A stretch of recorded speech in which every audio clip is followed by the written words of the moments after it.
Okay, welcome. Today I'm going to be showing you a little mini tutorial on how to stitch in these tiny little Christmas trees.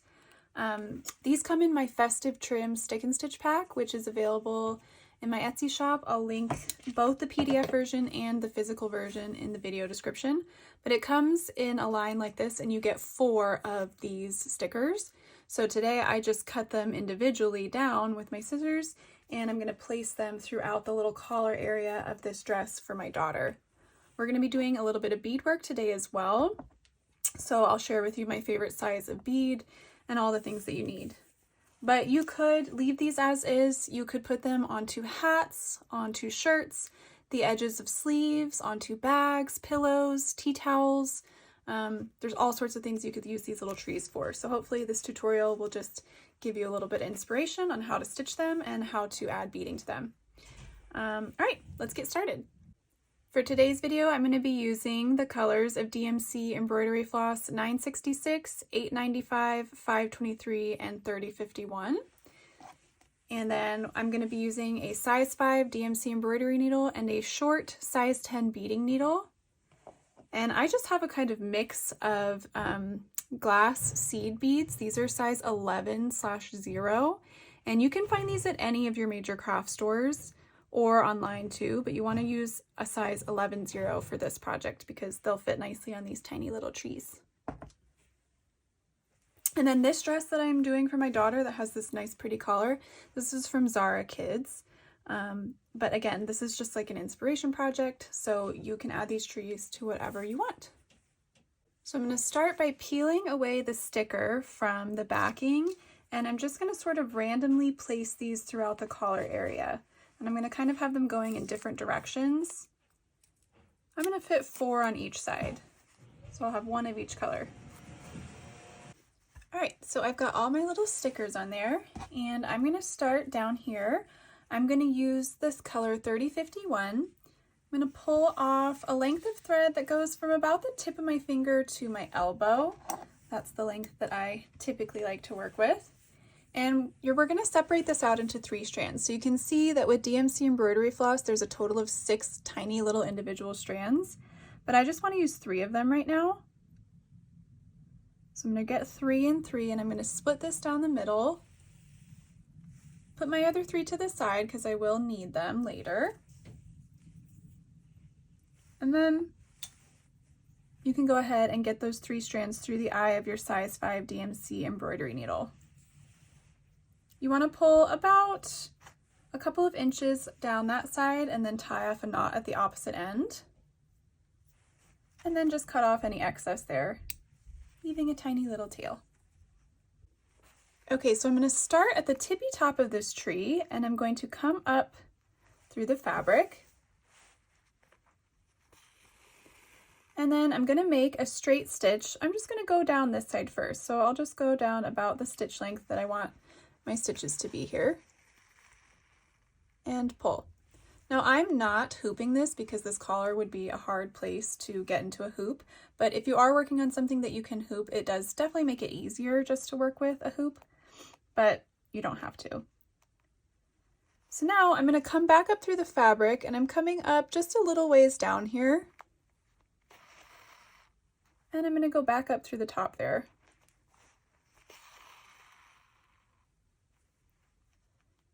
And then I'll repeat that on this side. This is essentially a long and short stitch basically. But I find that with long and short stitch, there's really no like super right or wrong way to do it. It's kind of a really playful stitch, and I think it gives you a lot of freedom. And when I'm doing these trees, I like to work in sort of a back stitch motion. So every time I come up through the fabric, I'm going to go lower down on the tree. And I'm going to go back up into these stitches that I've already stitched. So this one's going to go up into here, and I'll make my down stitch. And I'll go over to this side. And then I'm going to go work my needle up in towards the interior of these 2 stitches, make my down stitch, and pull it through. Then I'll come down a little bit more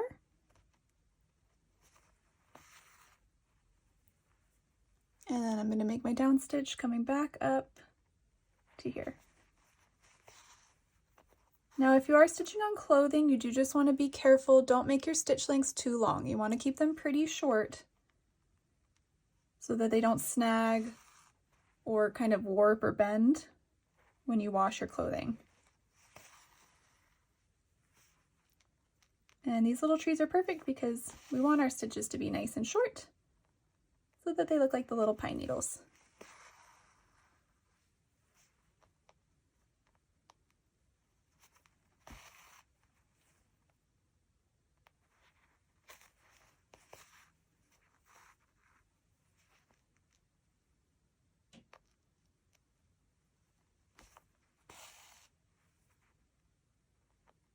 So you can see each time I finish a stitch, I'm just moving a little bit further down the tree and then kind of back stitching back up into wherever the previous stitches ended.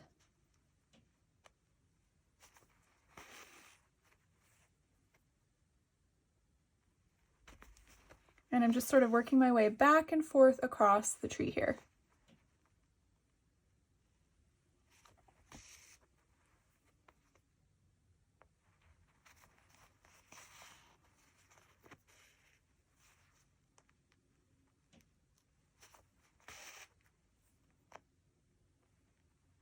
So I'm going to continue that until I get this whole tree filled in.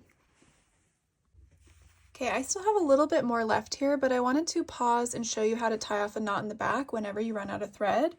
You're just going to take your needle and run it underneath a nearby stitch, pull it, leave a little loop out like this, run your needle under the loop, and then pull it.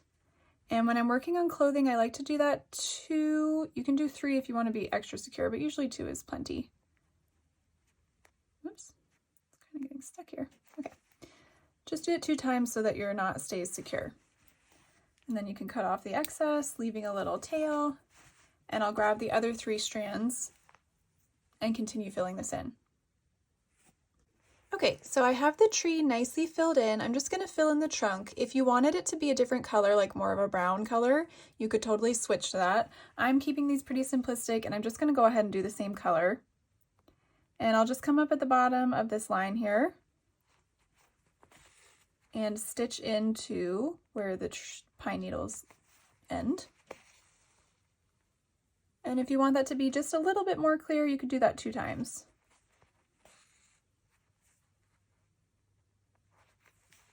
Just to make it stand out a little bit more.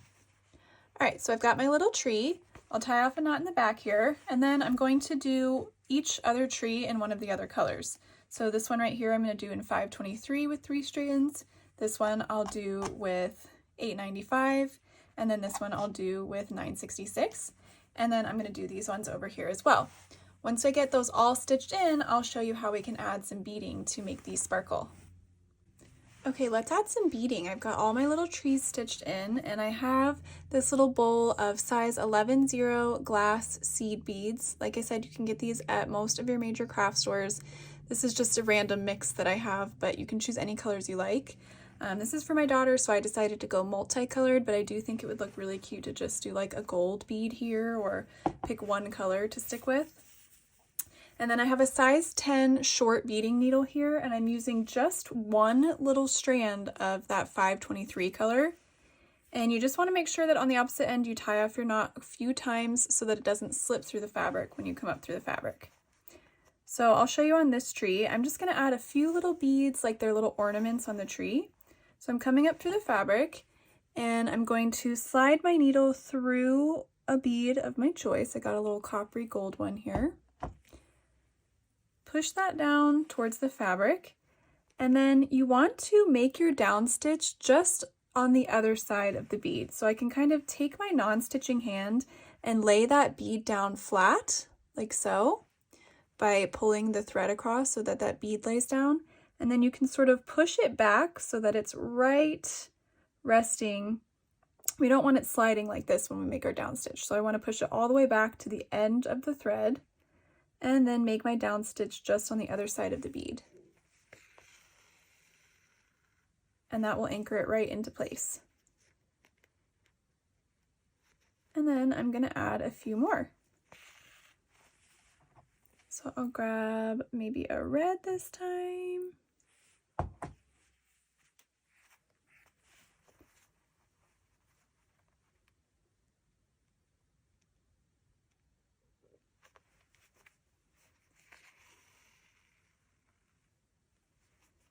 Come up right here in the middle. I'm gonna add another one. Maybe do a little blue.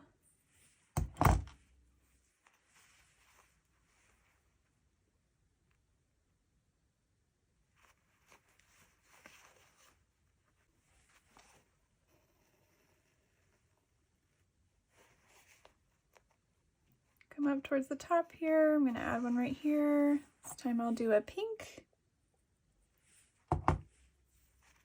I'm just doing random colors. No rhyme or reason.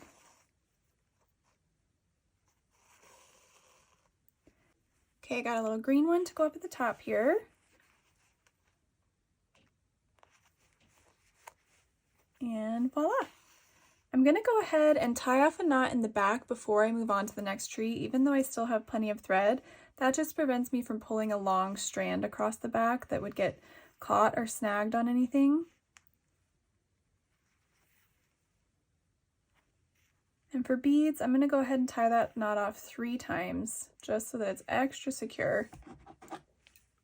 Cut it off. Now I'll tie another knot in the end of this and start again. One thing I want to note to you here that is if you are going to add beading here, this will move your garment or whatever you're working on into more of a hand wash category. Obviously, we just want to be a little bit more gentle with beading. But you can also use French knots. You could use different colors of thread and make little French knots in here if you didn't want to use beading to keep it so that you can still run it through the wash.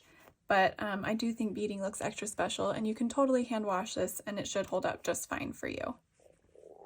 So I'm going to go ahead and I'm going to add beads to all of the rest of my trees, and then I'll show you what's next. Okay, so I've added all of my beads here, and I'm going to wash away the stabilizer paper now. So you're going to take whatever you're stitching on and you're going to run warm to hot water from your faucet, and you're going to let the water pressure wash away all of the remaining stabilizer paper. It can take a little while, 30-45 seconds, to really get that paper to start to wash away. Make sure you're using warm to hot water. Cold water just doesn't work as well. And you can kind of take your fingers and sort of rub around too to get any that's sticking on there. Once you have it all washed away, you can let it dry, and then your project is done.